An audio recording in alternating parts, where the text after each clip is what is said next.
রাজ্যভিত্তিক ২৬তম মৎস্য দিবস পালন করা হয়েছে।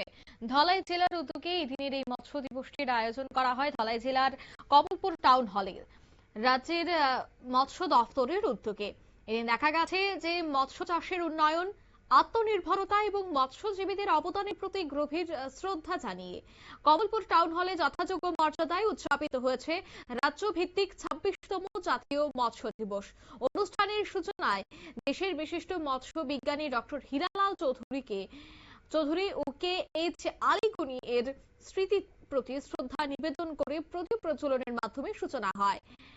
উপস্থিত ছিলেন মৎস্য উন্নয়নে তাদের অসামান্য অবদানের কথা স্মরণ করা হয়। অনুষ্ঠানে উদ্বোধক হিসেবে উপস্থিত ছিলেন কমলপুরের বিধায়ক মনোজ কান্তি দেব। তিনি কি বলছেন আজকের এই অনুষ্ঠান থেকে শোনাবো।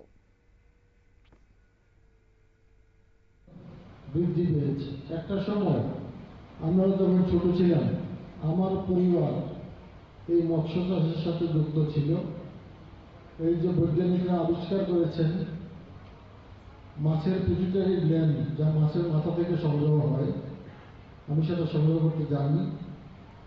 সেটা সংগ্রহ করে অ্যালকোহলের মধ্যে সেটা পেস্ট করে জল দিয়ে ওষুধ বানিয়ে 2টা ডোজ মাছকে দেওয়া হয় বৈশাখ জ্যৈষ্ঠ মাসে, তখন মাছে ডিম পারে। সেই রেণু আমরা আগরতলায় নিয়ে বিক্রি করতাম এবং প্রচুর ইনকাম আমরা একসময় করেছি সেই মৎস্য চাষের মাধ্যমে। বর্তমানে অন্যান্যরা করছেন এই চাষ এবং সেটা অত্যন্ত লাভজনক চাষ, যেটা আমাদের আত্মনির্ভর ভারতের দিক দিয়ে আমরা এগিয়ে যেতে পারি।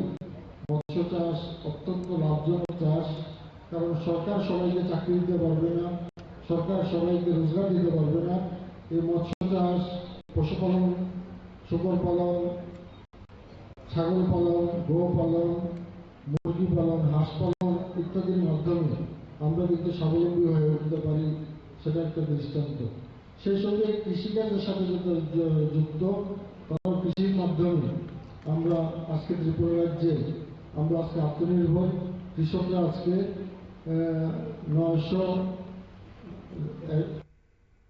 আপনারা শুনলেন, অর্থাৎ তিনি কিন্তু ওনার অভিজ্ঞতার কথাই এখানে তুলে ধরলেন।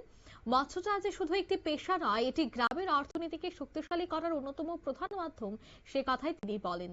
এছাড়া জ্ঞান, সম্মান এবং অনুপ্রেরণার সমন্বয়ে দিনভর এই অনুষ্ঠানে মৎস্য চাষীদের নতুন উদ্দীপনায় যোগায় এবং রাজ্যের মৎস্য খাতকে আরো সমৃদ্ধ করার প্রত্যয়কে দৃঢ় করে তোলা হয়। নিয়ে নিচ্ছি ছোট্ট একটি বিজ্ঞাপন বিরতি, সঙ্গে থাকুন।